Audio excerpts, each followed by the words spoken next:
যে আজকে মানে আমারে করবে, অনেকদিন আগে থেকে প্ল্যান করছে। হ্যাঁ, যদি মাসুদ ভাই নির্বাচিত না হইতো তাহলে আমারে টুকরা টুকরা করে নদীতে বাসায় দিত। এই আজকে আমার রাজাকারের বাচ্চা বলে ওরা সবাই অ্যাটাক করছে আমাদের বাড়ির সামনে যায়। এই আমার রাজাকারের বাচ্চা বলছে, এই আমি কিছুই বলি নাই। হ্যাঁ, মুক্তিযোদ্ধার সন্তান আমার আপনার ডাক্তার মোশাররফ হোসেন মাসুদ ভাই টাকা থেকে এসে আমি নির্বাচন করা, এই হলো আমার অন্যায়। এছাড়া আমার কোনো আর অন্যায় নাই। এটা আমার বড় অপরাধ যে মুক্তিযুদ্ধ সন্তান হইয়া তাদের যাই নির্বাচন করি না কেন, এই হলো আমার বড় অপরাধ।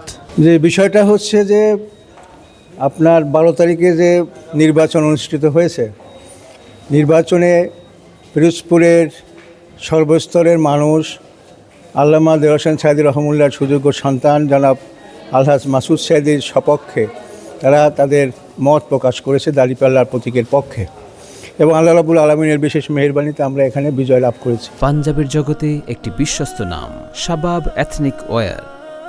আমাদের প্রতিপক্ষ যিনি ছিলেন তার সাথে আমাদের অত্যন্ত দীর্ঘদিনের সুসম্পর্ক, তার সাথে তার নেতৃবৃন্দের সাথে, কিন্তু বিচ্ছিন্নভাবে কিছু যারা এই সুযোগে ফ্যাসিস্ট সরকারের আমলে যারা গোপনে ছিল, গুপ্ত ছিল, তারা প্রকাশিত হয়েছে, এবং প্রকাশিত হওয়ার ফলে এই সমস্ত হামলা এগুলো তারা শুরু করেছে। যে আমাদের যে ভাই ভিকটিম, সে আমাদের একটি কেন্দ্রের সভাপতি, এবং সে কেন্দ্রে তার দায়িত্ব পালন করতেছিল, এবং নির্বাচনের আগ থেকেই তাকে বিভিন্ন প্রকারের হুমকি ধুমকি দেওয়া হচ্ছিল, এবং জীবন নাশেরও তাকে দেওয়া হয়েছিল।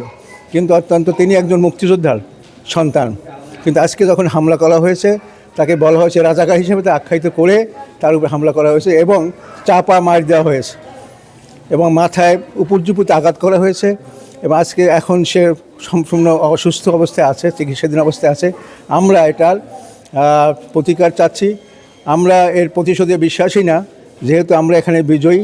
আমরা এটাকে শান্তিপূর্ণ পরিবেশ যাতে পিরোজপুর বজায় থাকে আপনাদের মাধ্যমে আমরা দেশবাসীর কাছে এবং প্রশাসনের কাছে আমরা জোর দাবি জানাচ্ছি যে পিরোজপুর আগেও যেমন ভালো ছিল, আমরা সেরকম শান্ত রাখতে চাই, ভালো থাকতে চাই।